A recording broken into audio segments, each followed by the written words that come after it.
এই যে ওসমান হাদি গুলিবিদ্ধ হয়ে এখন হসপিটালে বেডে পড়ে আছে, দোয়া করি আল্লাহ তাআলা তাকে নেখায়াত দান করুন, সুস্থ স্বাভাবিক জীবনে ফিরে আনুন।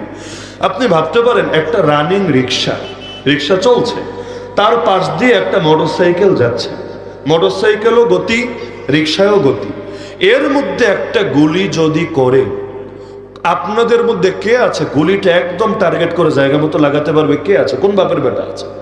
কথা বুঝতে পারছেন? রিক্সাও রানিং, মোটরসাইকেলও রানিং, তার মধ্যে আবার ঢাকা শহর বলে কথা, এর মধ্যে ওই চিপাচাপা রোড এর মাঝে টার্গেট করে এমন ভাবে মারলো, একদম কানের লতির নিচ দিয়ে, আমার ধারণা মাথায় টার্গেট করেছিল, কিন্তু একটু এলোমেলো হয়েছে আর কি, মাথায় না ঢুকে কানের লতির নিচ দিয়ে ঢুকে গেল।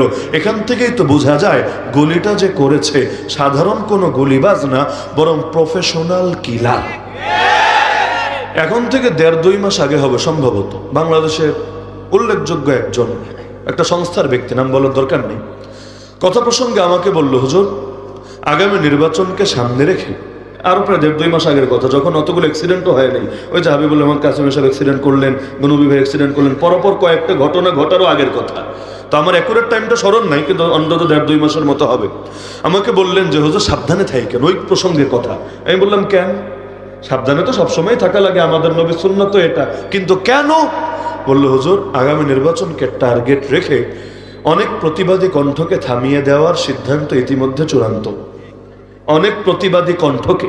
তো এর অ্যাকুরেট লিস্টটা যদিও আমরা এখনো পাই নাই, কিন্তু আলেমদের ভেতরে যেহেতু আপনারা বিশেষভাবে প্রতিবাদী করেন মাঠে ময়দানে, সুতরাং একটু নিজেদের উপর মনোযোগ রাখেন, একটু খেয়াল খুশির সাথে চললেন।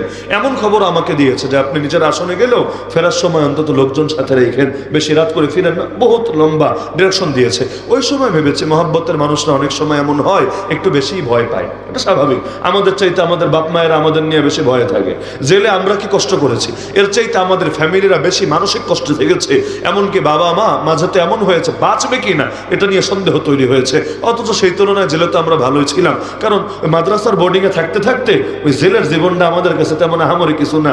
যে ডাইল খাওয়ায় কমই মাদ্রাসায়, তাতে জেলের ডাইল এটা আমাদের কাছে খুব আহামরি কিছু না। সারা জীবন শুইলাম ফ্লোরে কওমি মাদ্রাসায় কি খাটে শোয় না, ফ্লোরে শুইলাম, জেলে গিয়েও সেই ফ্লোরেই শোয়া। তা আমার কাছে বারবার মনে হতো, আবার মনে হয় মাদ্রাসায় ভর্তি হয়েছি, হুজুররা তালা মেরে সারাদিন পড়াশোনায় লাগিয়ে দিয়েছে, এখন খালি আবার হেফজখানার মতো সারাদিন পড়ো আর পড়ো আর পড়ো, এভাবেই চলতে হবে, খুব আহামরি লাগতো না। কিন্তু ওইখানে আবার যারা বড় লোকদের বাচ্চা কাচ্চা ছিল, এসি রুম ছাড়া থাকতেই পারে না, খাদেম ছাড়া চলতেই পারে না, নিজের কাপড় নিজেও ধুইতে পারে না, অনেক কষ্ট হয়েছে, আল্লাহ হেফাজত করুক আমাদেরকে। তা আমরা আর কি কষ্ট করেছি, এর চাইতে ফ্যামিলিগুলো বেশি কষ্ট করেছে। তো ওই সময় সতর্ক বার্তা দিয়েছে, সিরিয়াস নেই।